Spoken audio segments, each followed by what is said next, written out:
Jadi kalau kita melihat hadis yang dijadikan hujah tadi, yang pertama, yang memperbolehkan seekor kambing dijadikan kurban untuk satu orang lebih ya, keluarga misalnya ya. Hadis tadi dari segi sanadnya atau perawinya terdapat perawi bernama Abdullah bin Muhammad bin Aqil. Nah, para ulama ini kemudian memberikan penilaian terhadapnya. Imam Ahmad bin Hambal atau Imam Hambali dan Imam Ishaq bin Rohaib ya, menyatakan hadisnya dapat dijadikan hujah, berarti menurut mazhab Hambali bisa dijadikan hujah. Nah, ini kan kita ke Syafi'i. Nah, namun Imam Bukhari menyatakan sebagai muqarribul hadis, hadisnya sering keliru. Bahkan Imam Sufyan bin Uyainah, beliau berkata, aku melihatnya berbicara sendiri.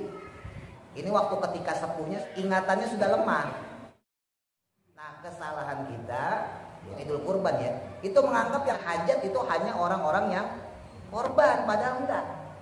Semua orang, semua umat Islam. Idul Fitri, maaf nih ya, kadang yang nggak puasa aja beli baju lebaran loh, ya enggak? Yang nggak puasa, yang nggak sholat Id, padahal sholat raweh kagak, sholat di mall tuh kagak, gila Id sholat ya.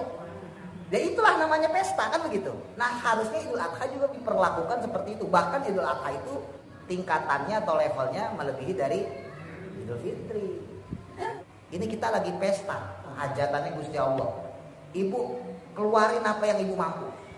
Saya nggak korban, tapi saya punya duit 200.000. Beliin apa kayak beliin keripik kayak. Oh, saya punya duit cuma 50.000. Beli rokok 2 bungkus kasih buat yang kerja. Punya duit berapa? 10.000, 20.000. Nah, beli es, bikin teh manis, kasih. Pokoknya tetap ada andil, jangan cuma ngejogrok kalau orang tahu bilang. Ngejogrok di rumah sambil nungguin kupon ya kan, jangan ketal orang miskin. Jadi Nabi lagi duduk terus disamperin sahabat, ya Rasulnya ada yang meninggal nih. Faqalu, maka mereka berkata, ya Rasulullah sholli alaiha, ya Rasul tolong dong sholatin jenazah ini. Maka berkata Nabi, hal taraka syai'an, apakah dia meninggalkan sesuatu? Qalu, maka mereka berkata, la, tidak, berarti nggak ninggalin duit.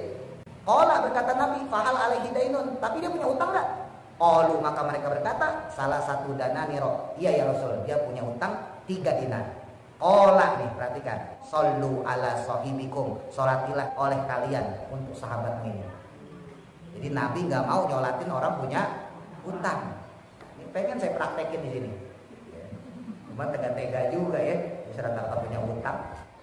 Nah, qala, kemudian berkata lagi Abu Qatadah, ya Rasul, sholli alaihi, tolonglah sholati untuknya ya Rasulullah. Wa alayya, dan aku akan menanggung dainuhu, hutangnya. Nah.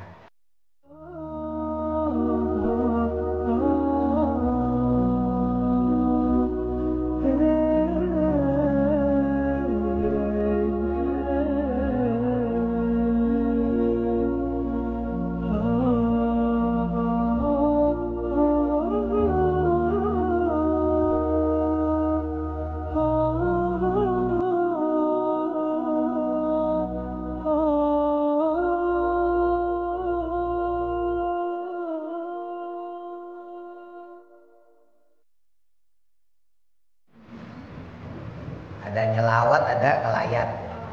Yang benar apa? Kelayat. Rawahu An-Nasa'i, meriwayatkan Imam An-Nasa'i dengan nomor hadis 1838. An Sofwan, dari sahabat Sofwan bin Muqrid.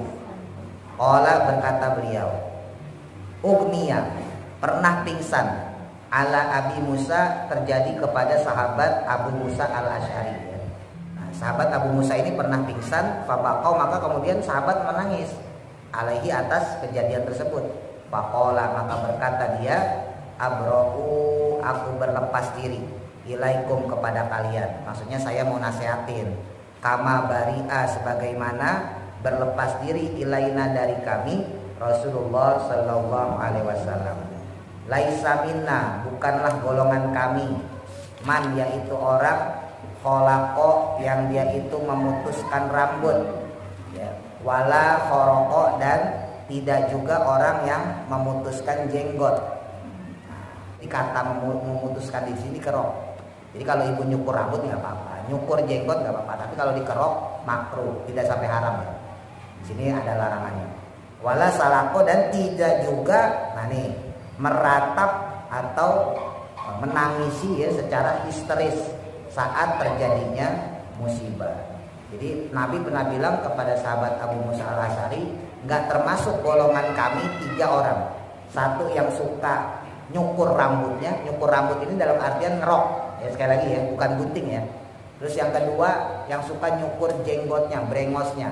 Sekali lagi ini bukan gunting, kalau gunting nggak apa-apa. Terus kemudian ini yang sesuai dengan pembahasan kita, yaitu orang yang meratap secara histeris. Ya, jadi nangisnya kegoakan ketika dia mendapatkan musibah. Kalau itu tadi kan mau berbang, ada kita kurban mengatasnamakan orang yang nggak ada, ya, dihadiahkan gitu ya. Iya. Sampainya pahala yang dihadiahkan kepada almarhum. Jadi memang ada beberapa dalil, diantaranya ketika Nabi didatengin sama seseorang sahabat ya.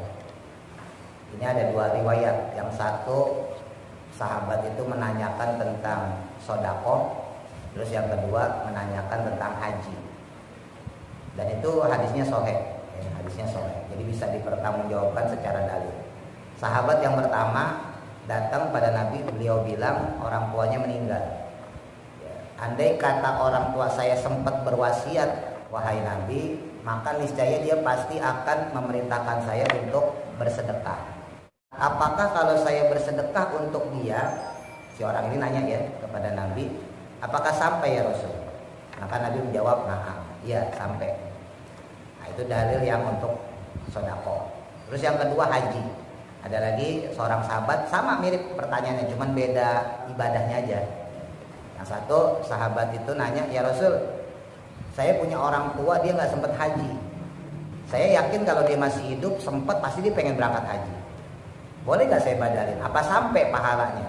Nah kata Rasul sampai. Nah makanya ada dalil boleh membadalkan haji. Nah dari 2 dalil hadiah pahala ini kemudian ulama mengkiaskan itu menyamakan satu hukum, mengkiaskan dengan ibadah yang lain. Maka termasuk di dalamnya kurban, ya itu diperbolehkan untuk dihadiahkan. Tapi secara jumhur, ya, mayoritas ulama itu membatasi hanya untuk ibadah-ibadah yang sifatnya ghairu mahdho.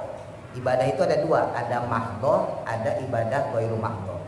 Ibadah mahdho itu adalah ibadah yang dengan syarat ketentuan yang berlaku, misalnya sholat maghrib 3 rakaat, ibu nggak bisa nambah 4, ya, atau mengurangi jadi 2, nggak boleh. Zuhur juga begitu ya kan. Terus gerakannya nggak boleh juga kita tambah-tambah. Ya, misalnya habis berdiri ya ruku kan gitu, habis ruku i'tidal, terus sujud gitu ya, dan seterusnya. Nah itu namanya ibadah mahdho. Nah ada ibadah ghairu mahdho. Ibadah ghairu mahdho itu adalah ibadah yang tidak ditekankan syarat dan rukunnya. Ada syarat rukunnya tapi tidak terlalu ditekankan. Misal kayak sodako, kan ada ketentuan sodako ya, kita ngasih ke fakir miskin kan itu, ke anak yatim, ke janda-janda yang tidak mampu dan sebagainya. Ada ketentuan itu, tapi jumlahnya kan nggak disyaratkan harus 100.000 misalnya, harus 500.000 misalnya, harus 1 juta, kan nggak ada kan, nggak dipersyaratkan. Nah itu namanya ibadah ghairu mahdho. Jadi ada ibadah mahdho, ada ibadah ghairu mahdho. Nah pengkiasan tadi, hukum tadi ya, dibolehkannya seseorang membadalkan haji orang tuanya, terus kemudian menghadiahkan sedekah pahala kepada orang tuanya, itu dikiaskan oleh jumhur ulama untuk hanya ibadah yang ghairu mahdho. Jadi bukan ibadah yang mahdho. Tapi beberapa ulama, kalau jumhur ulama kan mayoritas, berarti lawannya sedikit ya, beberapa ulama mengatakan itu mutlak. Mau ibadah mahdho ke mau ghairu mahdho itu bisa digantiin. Kalau secara pribadi saya sendiri lebih condong sama pendapatnya jumhur ulama, ya pendapat mayoritas ulama. Ibu kalau ada perbedaan pendapat nggak usah bingung ya. Oh jadi begini sih pusing, enggak, emang begitu. Justru adanya perbedaan pendapat ulama itu memudahkan kita untuk memilih hukum. Jadi ibu nggak usah bingung, nggak usah kaget. Dari zaman dulu udah ada perbedaan pendapat ulama ya. Ini yang pengalaman saya aja ya. Misalnya masalah kayak puasa. Nah, menurut jumhur ulama, puasa itu ibadah mahdhah. Ya. Jelas tuh ada sahurnya, ya kan? Setar puasanya dari terbit fajar ya, subuh ya, sampai dengan tenggelamnya matahari maghrib, kan gitu. Nah, maka dia terkategorikan ibadah mahdhah. Maka nggak boleh ada orang meninggal dia belum sempat qada puasa digantiin puasanya menurut jumhur ulama sekarang. Nah, menurut beberapa ulama ya boleh. Karena tadi ya, kalau yang beberapa ulama ini, sedikit ulama ini memutuskan secara mutlak. Ya, jadi mau mahdhah mau ghair mahdhah boleh. Nah, yang jumhur ulama ini berpendapat nggak boleh. Kenapa? Karena puasa itu sudah ada gantinya sendiri, yaitu fidyah. Jadi andai kata ada orang kok nggak sempet dia menunaikan puasa, misalnya gitu kan, belum sempat qada kok udah meninggal, ya udah ganti fidyah. Begitu pula dengan sholat. Ada pendapat beberapa ulama mengatakan ya boleh disolatin aja keluarganya. Dia punya utang sholat berapa? Sholatin. Misalnya selama sakit seminggu gitu ya. Selama sakit 1 minggu, ya udah ahli warisnya sholatin, gantiin, kodoin bapak ibunya yang meninggal ini, yang seminggu kodo ini, gitu ya. Menurut beberapa ulama, sekali lagi. Nah, menurut jumhur ulama yang mayoritas, yang kebanyakan ulama nggak boleh. Makanya di sholat sendiri juga ada fidyah. Kalau emang nggak sempat sholat dan belum sempat kodo, ya udah biar fidyah aja. Paham ya dari situ ya. Nah, sekarang terserah ibu mau pakai yang mana? Mau pakai yang beberapa apa yang jumhur? Kalau saya sendiri berpendapat pakai yang jumhur. Nah, itu ibadah yang mahdhah. Sementara korban itu kan ghairu mahdhah. Emang ketentuannya jelas ya. Kalau nggak sapi, onta gitu kan, terus kambing ya. Nah, pertanyaannya kan nggak ditekankan apakah seseorang korbannya harus pakai kambing, kan nggak juga. Ya kalau mau sapi ya silahkan kan gitu. Atau misalnya apakah seseorang ibadah korbannya harus sapi, kan nggak juga. Boleh onta kalau dia punya duit gitu kan. Artinya ibadah korban itu sendiri bukan ibadah mahdhah, beda sama sholat sama puasa. Paham ya? Nah, makanya karena dia termasuk ibadah ghairu mahdhah yang tidak ditekankan syarat dan rukunnya, maka menurut jumhur ulama, mayoritas ulama dan termasuk yang beberapa ulama tadi yang memutlakkan, ya maka boleh. Ya, jadi kalau untuk korban itu disepakati, nah namanya ijma. Jadi kalau yang beberapa ulama sama yang mayoritas ulama ini sepakat, namanya ijma. Hasil pengkiasan dalil dari sahabat yang ingin membadal hajikan orang tuanya dan sahabat lain yang ingin memberikan sedekah untuk hadiah kepada bapak ibunya yang meninggal. Kias dari situlah kemudian diijma, disepakati oleh ulama bahwa diperbolehkan menghadiahkan pahala berupa korban. Gitu. Jadi kiasnya di situ. Tapi andai kata ada orang yang punya pendapat, nggak boleh tuh buat orang meninggal, itu biarin aja itu pendapat dia, ya kan? Ada beberapa yang memang kesalahpahaman dan memang perbedaan pandangan ya, perbedaan mazhab. Kalau dalam mazhab kita Ahlus Sunnah wal Jamaah boleh dan sampai. Tapi mohon maaf, ini saya langsung sebutin aja. Kalau dalam mazhabnya Wahabi itu nggak sampai. Makanya orang Wahabi itu nggak ada yasinan tahlilan. Bukan Muhammadiyah ya. Kalau Muhammadiyah masih ada hormat-hormatnya. Kalau Wahabi menurut nggak ada. Ya kalau di Solo banyak tuh MTH gitu macam ya. Nah, jadi saya per-peran aja. Dan di kita ini udah beberapa orang terindikasi, ya terindikasi kayaknya kena gejala paham Syiah sama Wahabi. Nah kalau menurut Wahabi nggak sampai ya, amal-amal kita ya amal sendiri. Nggak ada dihadiah-hadiahin gitu. Jadi diperbolehkan orang menghadiahkan. Ya. Makanya secara kiasnya ulama ya, berarti juga termasuk hadiah-hadiah pahala yang selain berbentuk materi. Misalnya bacaan doa, yasin, ya bacaan surat-surat pilihan ya, tabarok dan sebagainya yang kita hadiahkan untuk almarhum almarhumah. Baik itu keluarga kita ataupun bukan keluarga kita. Ya kayak saya misalnya, saya punya guru yang udah meninggal ya saya hadiahin. Kan bukan saudara saya, bukan keluarga saya. Jadi itulah yang membedakan antara paham kita Ahlus Sunnah wal Jamaah dengan mereka. Makanya kalau cuma sekedar perbedaan fikih itu masih bisa titik temu. Tapi kalau udah beda aliran, ya kita ngomong sama yang Syiah sama yang Wahabi ya kagak nyambung. Kalau cuma beda aliran, kamu madzhabnya apa? Hanafi, saya Syafi'i, masih bisa ditemuin. Oh, kalau madzhab Hanafi memang ya dia hanya memilih beberapa saja qaul sahabat gitu ya, atau qaul ulama. Oh, kalau yang Syafi'i qaul yang ini gitu. Itu masih bisa ketemu lah. Kalau cuma beda madhab ya. Tapi kalau udah beda aliran udah susah, nggak bakal ketemu. Kalau yang sini doyan tahlilan, yang sini kagak, kan nggak bisa ketemu, ya kan? Kalau orang Muhammadiyah Persis itu masih mending, walaupun dia nggak tahlilan yasinan tapi masih ngormatin, ya kan? Jadi undang ya kadang masih suka datang. Itu aja bedanya. Tapi kalau mereka yang Wahabi, yang Syiah dia kagak mau.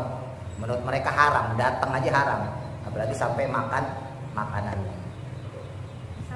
Masalah korban, mohon penjelasannya. Kalau sapi itu untuk 7 orang, kalau kambing itu untuk satu orang.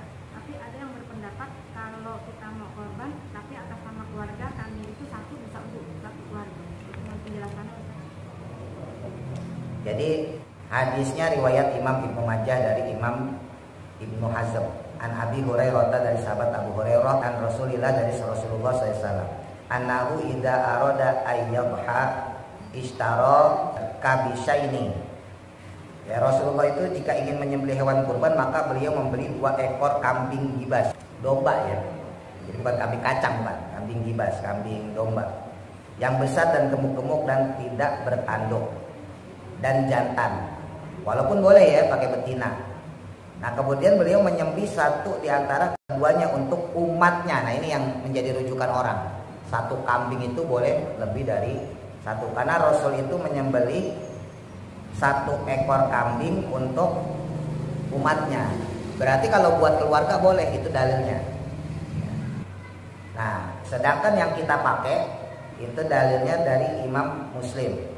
Hadis riwayat Imam Muslim dan Imam At-Tirmidzi dan Abu Dawud. An Jabir dari sahabat Jabir bin Abdullah.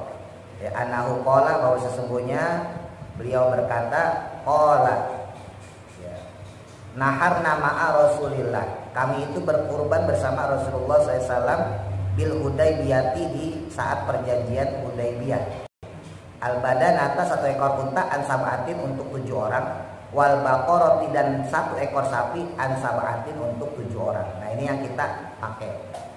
Nah jadi kalau kita melihat hadis yang dijadikan hujah tadi, yang pertama yang memperbolehkan seekor kambing dijadikan kurban untuk 1 orang lebih ya, keluarga misalnya ya, hadis tadi ada perawi yang kurang kuat ingatannya. Perawi itu orang yang meriwayatkan hadis ya. Nah ada perawi-perawi yang kurang kuat ingatannya, ada perawi-perawi yang tidak dipercaya. Pokoknya intinya nggak diterima lah secara hadis. Bukan maksiat, bukan, ya nggak dipercaya aja, kurang kuat ingatannya. Bukan, memang secara penilaian hadis itu sangat ketat. Orang menyampaikan hadis itu nggak sembarangan. Nah intinya ada yang ditolak sama imam ahli hadis ya. Dari segi sanadnya atau perawinya terdapat perawi bernama Abdullah bin Muhammad bin Aqil. Para ulama ini kemudian memberikan penilaian terhadapnya. Imam Ahmad bin Hambal atau Imam Hambali dan Imam Ishaq bin Rohaib ya, menyatakan hadisnya dapat dijadikan hujah. Berarti menurut madzhab Hambali bisa dijadikan hujah. Nah ini kan kita Syafi'i.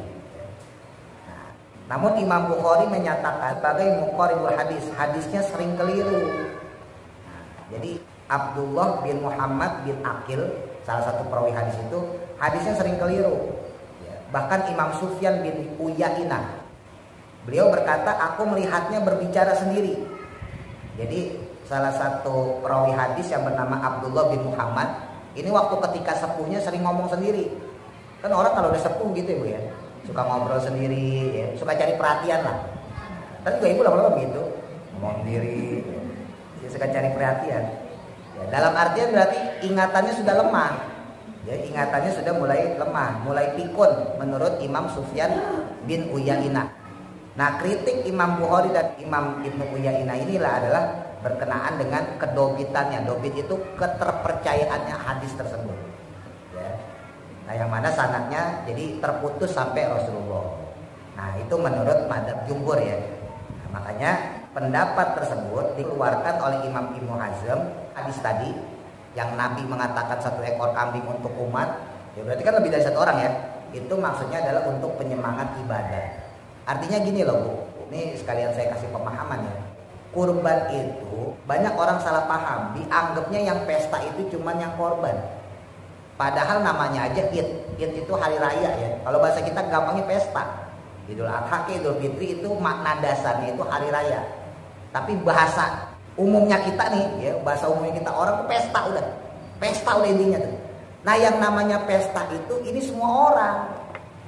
Nah, kesalahan kita ya, khususnya untuk Idul Kurban ya, itu menganggap yang pesta yang punya hajat itu hanya orang-orang yang korban, padahal enggak. Semua orang, semua umat Islam. Ya, makanya di zaman sahabat ya, ada sahabat Abdullah bin Abbas itu sampai dia datengin orang yang kumpul-kumpul untuk menyembelih hewan kurban, terus kemudian beliau ngasih telur ayam, jadi dipotong ya, di apa kalau bahasa kita disuir-suir. Nah, itu kemudian dimakan bareng kepada pekerja yang ngulitin hewan kurban. Saking nggak mau ketinggalannya dengan momen hari raya Idul Adha. Ini perlu saya tekan ini. Jadi orang tuh Idnya itu kurang memiliki. Padahal sama kayak Idul Fitri. Idul Fitri maaf nih ya, kadang yang nggak puasa aja beli baju lebaran loh. Ya enggak? Ya, padahal jelas kagak puasa, beli baju lebaran. Apalagi yang puasa kan gitu. Yang nggak puasa, yang nggak sholat Id. Padahal sholat raweh kagak, sholat waktu kagak. Gila Id sholat dia. Ya itulah namanya pesta kan begitu. Nah harusnya Idul Adha juga begitu. Cuman orang ya tadi salah persepsi ya, salah pemikiran. Sama Idul Adha pun harusnya diperlakukan seperti itu. Bahkan Idul Adha itu tingkatannya atau levelnya melebihi dari Idul Fitri. Idul Adha 3 hari loh. Ibu nggak bisa motong kambing sekarang, nggak punya duit. Besoknya punya duit. Tiba-tiba dapat warisan misalnya gitu kan. Motong besok sunnah. Wah besoknya nggak ada duit lagi. Besoknya lagi ada orang bayar utang. Wah motong besoknya lagi nggak apa-apa. Jadi kan sampai 3 hari. Idul Fitri cuma sekali doang. Nah ini yang menjadi PR kita sebetulnya ya. PR saya termasuk khususnya PR ibu umumnya lah. Yuk kita cerdaskan lah ya keluarga kita. Jadi gini, seandainya kita mampu untuk korban. Kalau nggak mampu saya nggak nyebutin ya, pengecualian kalau orang nggak punya udah biarin karuan lah. Saya nyebutin orang yang mampu. Tapi memang seandainya masih berat. Ya kadang-kadang orang kalau sama duit sayang. Padahal duitnya banyak, 10 juta, 20 juta sama duit sayang. Ya mohon maaf nih, gak usah tersinggung. Atau besok nggak ngaji lagi. Kadang suka sensitif kalau ngomongin kayak gini. Ya. Saya jujur aja Bu, saya juga saat ini kebutuhan lagi banyak. Anak lagi mau ke ajaran baru ya, tek-tekan kelas, daftar ulang. Kemarin saya total aja brosurnya kurang lebih 3 juta, namanya pesantren mahal. Terus anak saya mau keluar juga, entah mau ke SD, entah mau ke TK, ya kan persiapan duit juga. Nah, itu kan banyak ya, tapi alhamdulillah saya masih sempat nyisihin duit buat korban. Nah kalau memang sulit, ibu punya anak nih 3 kayak 4 kayak suruh patungan, jangan sampai enggak. Ibu punya anak 6 lebih enak lagi, salang 500.000 ya kan, 500. Masa sih nggak bisa ngumpulin setahun? Pak Ustadz anak saya cuma 1. Nah udah patungannya sama ibu. Nah misalnya 3 juta ya, dari 1,5 beli kambing nih, atau mau ikut urunan di masjid musola ya, udah kumpulin. Ibu kan pasti punya keluarga besar lah, nggak mungkin lah punya adiknya, kan kumpulin tuh. Kalau sekarang apalagi model sistem WA keluarga, ya kan banyak kan? Iya. Terah kan, terah Sragen. Oh iya kumpulin. Misalnya ada, ya ibu punya dari bapak ibu misalnya punya 4 orang anak aja, termasuk ibu ya, 4 orang anak kan berarti udah punya cucu nih, ya udah kumpulin. Kalau memang tidak bisa satu, jadi masih bisa diakalin lah. Gimana caranya? Bisa, kalau makanya taklim di sini pada tabungan ngumpulin, bisa buat beli kambing, bagi korban itu apa? Ya kalau kayak gitu jatuhnya sodako ya kan, komunitas masalahnya. Jadi nggak bisa, beda lagi. Kecuali yang tadi ya, kecuali ibu masih punya saudara. Makanya tadi saya ngomongnya kalau ibu punya anak, ya kalau ibu punya saudara terah tadi bahasanya terah gitu. Sebab kalau udah tetangga misalnya atau jamaah ya, itu jatuhnya kolektif. Nah, maksud saya yang kecilnya dulu nih, saya nggak bicara yang gedenya. Kalau ibu punya duit sih udah beli aja korban, ya kan? Mau beli kambing atau ikutan urunan ya di musola masjid. Nah ini kalau ibu nggak mampu, biaya korban misalnya patungan 3,5. Ya udah anak ada berapa? Anak ada 3. Ya udah sarang 1.100.000. Ya dari awal dikumpulin, maksudnya dari sekarang. Tahun depan yuk kita korban. Nah kamu kan gajinya udah lumayan, udah kumpulin sebulan 100.000. Sebulan 100.000, setahun berapa? 1.200.000, ya kan? 1.200.000. Kalau anaknya 3 berarti 3.600.000 sudah bisa kolektif 1, ya kan? Jadi nggak harus sendiri. Makanya tadi otaknya harus dijalanin. Apalagi kalau yang udah punya cucu pada kerja juga lebih enak lagi itu. Ya. Nah, seandainya juga nggak bisa, ya, nggak mampu untuk patungan, nggak mampu untuk bareng-bareng. Gimana caranya kita bisa berpartisipasi dalam pesta itu? Tadi saya contohin, sahabat Abdullah bin Abbas, saking nggak punya duitnya buat beli kambing, saking nggak punya duitnya buat beli gandum, buat ngasih makanan mereka yang korban, dikorbankanlah telur. Telur seberapa sih Bu harganya Bu? Telur terus disuwir-suwir dikasihin kepada mereka-mereka yang sedang ngerjain korban. Nah, jadi saya pengen ngebangun mental jangan kayak mental orang miskin. Ini kita lagi pesta, kita lagi senang-senang, hajatannya Gusti Allah. Ibu keluarin apa yang ibu mampu. Saya nggak korban tahun ini, saya nggak punya duit, tapi saya punya duit 200.000. Beliin apa kayak beliin keripik kayak, beliin kerupuk, beliin gorengan, bawa ke musola, kasih ke orang yang kerja, atau bawa ke masjid, kasih orang yang kerja. Oh saya punya duit cuma 50.000, beli rokok 2 bungkus, kasih buat yang kerja. Jadi tetap ada andil, nggak mental miskin. Mohon maaf nih, jangan tersinggung nih, baru tersinggung lagi. Ya. Kadang saya ngomong gitu takutnya tersinggung doang. Kalau ayam boleh nggak? Boleh. Lihat tadi itu sahabat Abdullah bin Abbas apa? Telur. Mahalan mana telur ayam? Mahalan ayam. Iya. Cuman kalau ngasih ke musola masjid, koordinasi dulu sama panitia. Kan panitia pasti udah punya persiapan ya, konsumsinya misalnya gitu. Takutnya bentrok. Ya mentang-mentang saya habis ngomong kayak gini, besok ibu bawa telur semua. Bawa telur. Yang satu bawa 5 kilo, yang satu bawa 10. Buat apaan ya kan? Jadi maksudnya cuma penyemangat aja. Jadi usahain, maksudnya kita jangan berdiam diri terus nungguin kupon gitu loh. Ya paham ya maksudnya ya? Mentalnya jangan mental miskin. Gimana sih namanya orang pesta kok? Nggak mesti harus ibu punya duit segitu. Kalau ibu punya duit segitu, misalnya ya buat korban silahkan. Tapi kalau nggak punya, yaudah seadanya, apaan yang punyanya. Ibu cuma punya plastik di rumah, nggak punya duit, cuma punya plastik kresek, bawa. Lumayan buat tambah-tambahan masukin daging. Tapi jangan mau pulang. Ya, jadi buat orang-orang, ini saya punya plastik, saya sumbang. Gitu loh, mentalnya loh. Ya memang nggak sulit. Ya tadi karena kesalahan orang punya prinsip ya. Untuk korban itu sangkain yang senang-senang itu yang patungan doang gitu kan. Padahal enggak. Itu pestanya kita, pesta bareng-bareng. Ya terbukti kok ya, nggak korban juga sholat kan? Emang yang sholat Id, yang korban doang? Enggak kan? Yang nggak korban juga sholat Id nggak? Sholat Id berarti itu pesta rame-rame kayak sholat Idul Fitri, ya kan?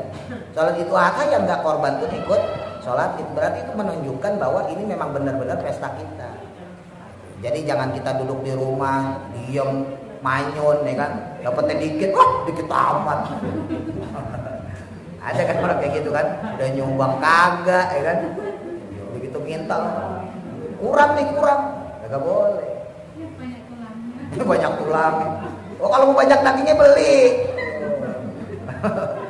Ada orang ngawur. Itu ya. Jadi untuk secara jumhur ulama, satu sembelihan itu satu jiwa. Ya kecuali tadi sapi sama onta karena udah jelas nas hadisnya. Tapi kalau untuk kambing nggak bisa disamain sama Rasulullah. Rasulullah itu pakai standar minimal. Jadi standar minimal itu Nabi sampai bilang ini satu kambing buat umatku yang tidak mampu korban. Berarti kan yang nggak mampu. Lah kalau yang mampu mah sunahnya korban. Bahkan jelas kata Nabi itu, barang siapa orang dia punya uang, dia punya kemampuan, walaupun sunnah sekali lagi ya, nggak wajib. Ya, walaupun sunnah, kok dia nggak mau berkorban, ya, maka jangan coba-coba deketin tempat kami sholat. Sampai segitunya. Ya ngeri sebetulnya. Makanya kalau bisa, apalagi kalau ibu udah pernah umroh, apalagi misalnya nabung haji gitu ya. Ya itu ibadahnya sama dengan pahalanya ibadah haji.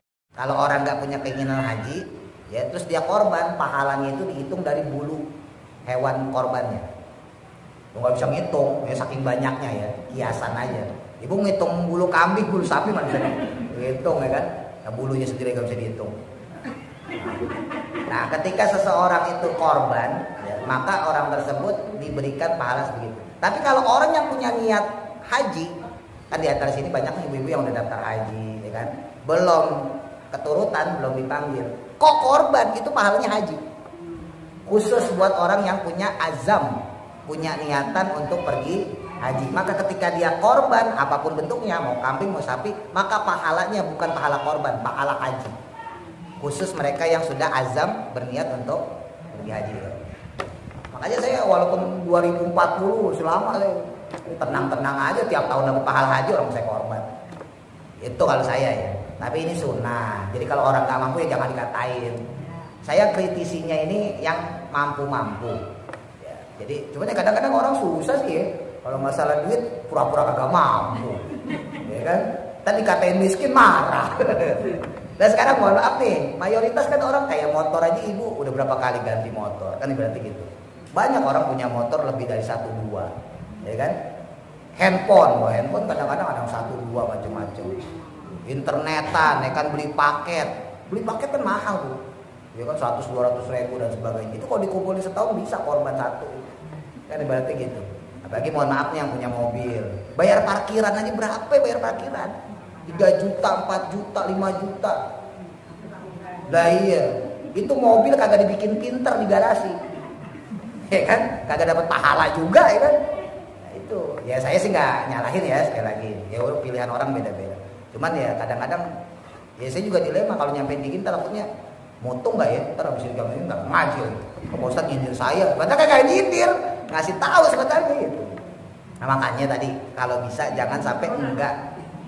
Jangan sampai enggak sama sekali. Ibu punya anak, punya suami ya. Nah, di musola di masjid ada kegiatan korban, suruh datang bantu-bantu sana. Jadi ada andil, ada partisipasi. Itu bantu-bantu ngapain kek? Ya bersih-bersihin got kek apa kek gitu macam. Pokoknya ada andilnya lah. Kalau emang nggak ada tadi ya tenaga memang nggak ada. Yaudah materi punya duit berapa? 10.000, 20.000.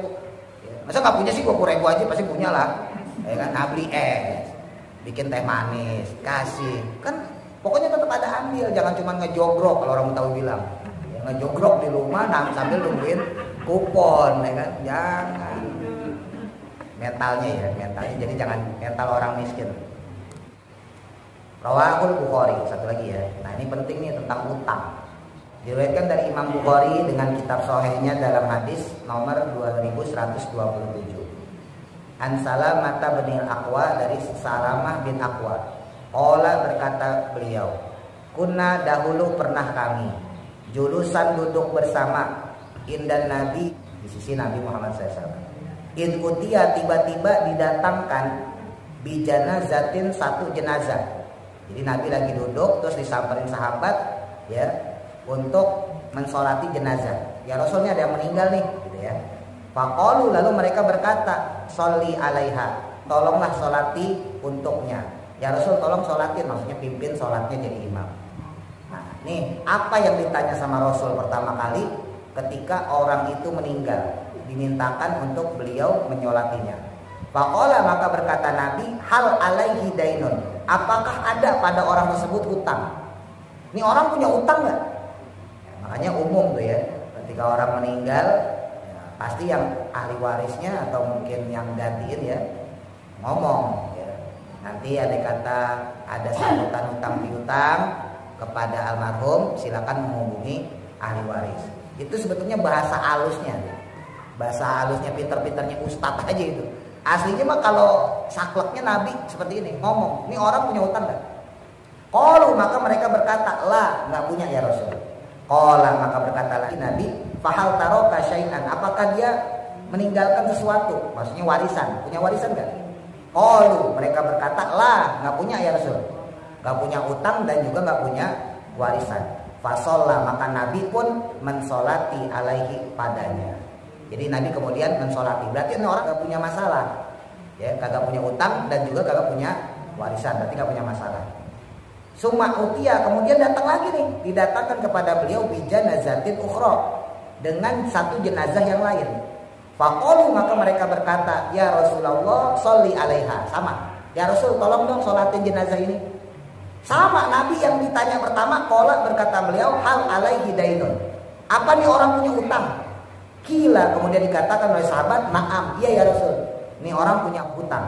Qala, maka berkata lagi Nabi, fahal taroka syai'an, apakah dia meninggalkan sesuatu? Maksudnya dia punya uang nggak, punya warisan nggak buat ngebayar utangnya ini?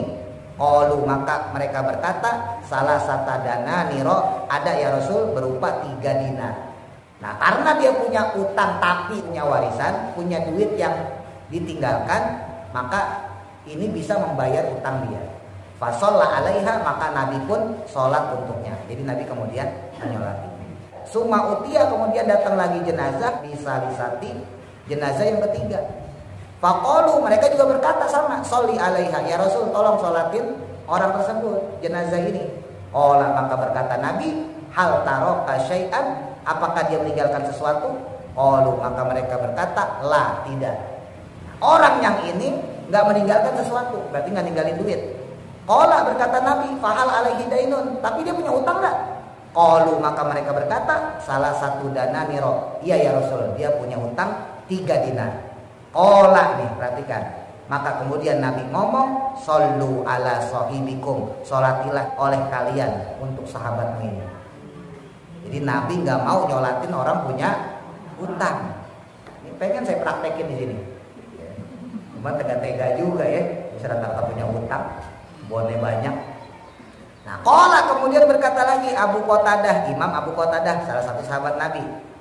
Ya Rasul, sholli alaihi, tolonglah sholati untuknya ya Rasulullah. Wa alayya, dan aku akan menanggung dainuhu, hutangnya.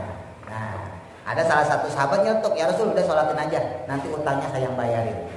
Fasholla, maka kemudian Nabi pun mensolati alaihi untuknya.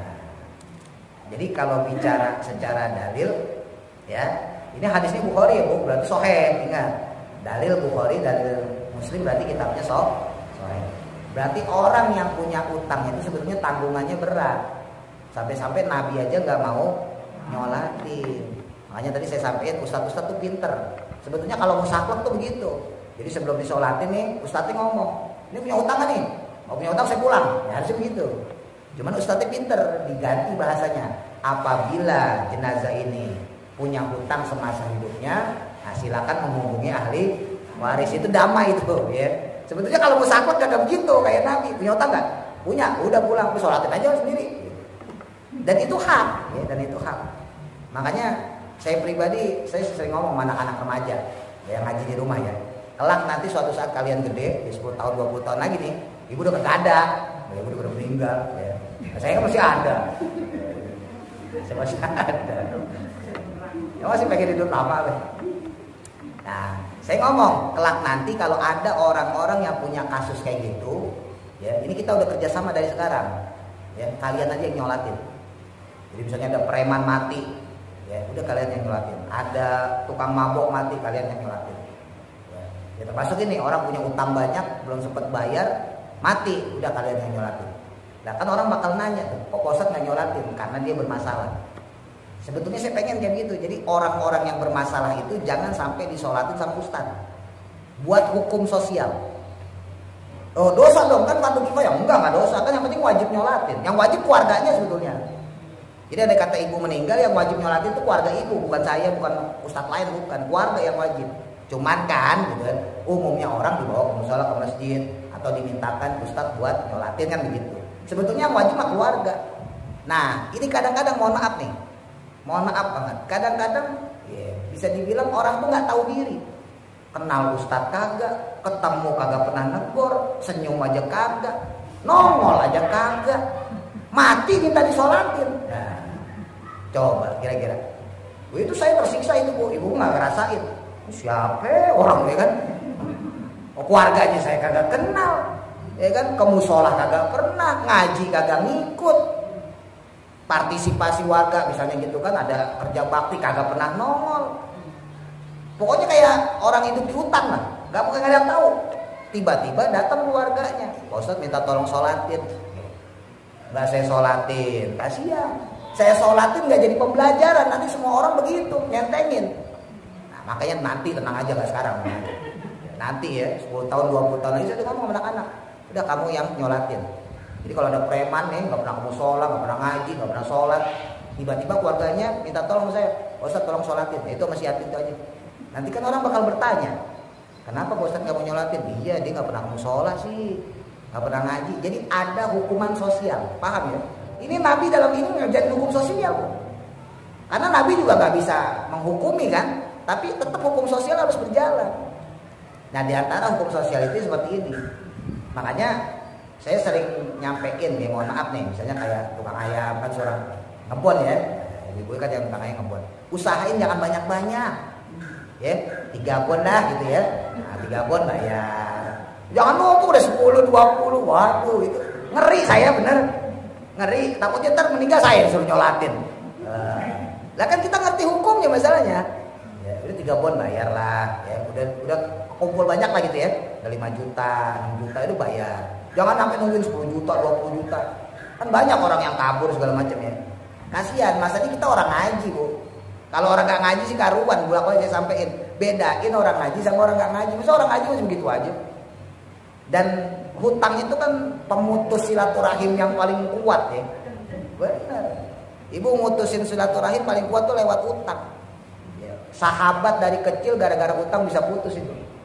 Gak dibayar ya kan. Makanya hati-hati, apalagi zaman sekarang ada pinjol segala macam ya. Kalau secara hukum gak bisa hilang, minjem ke bank segala macam ya. Jadi usahain ya kalau bisa ketika kita mau meninggal itu semuanya itu dilunasin. Karena gini loh, bahayanya utang. Kan gak sedikit ya, mohon maaf, ibu-ibu yang minjem duit kepada seseorang tanpa sepengetahuan keluarga. Atau mungkin suami ibu atau anak ibu minjem duit tanpa sepengetahuan keluarga, itu bahaya. Makanya dalam hukum Islam sekecil apapun utang piutang itu yuktabu firasah, maka tetap disunahkan ditulis. Itu dalam fikih Islam tuh gitu. Jadi ibu kalaupun punya utang misalnya ya, malu nih ngomong sama suami atau malu ngomong sama anak, punya utang sama tetangga sama saudara, nggak usah gede-gede 1 juta aja, tetap ibu tulis di lemari di mana tulis utang pada bulan 1 juta. Jaga-jaga itu tadi. Lah siapa tahu? Emang umur ada yang tahu? Iya kalau suami ibu ngerti atau anak paham ya. Kalau nggak ada yang tahu, misalnya tadi tuh ada seorang istri misalnya dia minjem duit, suaminya nggak tahu, anaknya nggak tahu, ya mungkin kepepet, mungkin malu, mungkin macam-macam ya faktornya. Tanpa ditulis terus kemudian dia meninggal, suaminya tahu nggak? Nggak tahu, anaknya tahu nggak? Nggak tahu. Tiba-tiba ada orang lagi utang, Pak, si bapak punya utang sama saya. Mana percaya bapaknya? Orang selama ini nggak pernah ngomong kok. Iya, secara dunia selesai. Orang itu ya malas udah kayak gini kan, gak ada saksinya juga. Ya udah deh. Tapi apakah selesai nanti di akhirat? Agak. Di akhirat nggak selesai. Tuh bahaya. Ya misalnya kayak ibu punya bon yang bahaya, bonnya nyelip, lah siapa yang tahu? Bonnya nyelip 1 aja. Atau misalnya ada langganan, ibu punya biasa ngambil sama dia ya, atau dia biasa pinjam ke kita. Catet. Itu hukum fikih gitu. Sunahnya dicatat sekecil apapun, jangan ngeremehin utang. Mau 10.000 ke 20.000 catat bahwa si fulan punya utang. Karena nggak sedikit yang berawal dari kecil-kecil itu. Pertama minjem 50.000, minjem 100.000, 200, 300. Pas dikumpulin banyak ditagih lupa. Emang punya utang segitu saya? Enggak, perasaan cuma 500 deh. Padahal totalnya 1 juta. Banyak orang kayak gitu. Perasaan saya minjem sampai cuma 500.000. Padahal pas di total utangnya 1 juta. Nah itu. Di dunia oke. Di dunia mungkin orang ya udah dah percuma, karena banyak ya orang nagih utang begitu. Jadi biarin deh. Percuma ditagih juga nggak bayar. Tapi apakah selesai di situ kan enggak? Bahaya itu. Nanti urusannya nanti di akhirat. Ya. Wallahu a'lam. Mudah-mudahan manfaat. Al-Fatihah.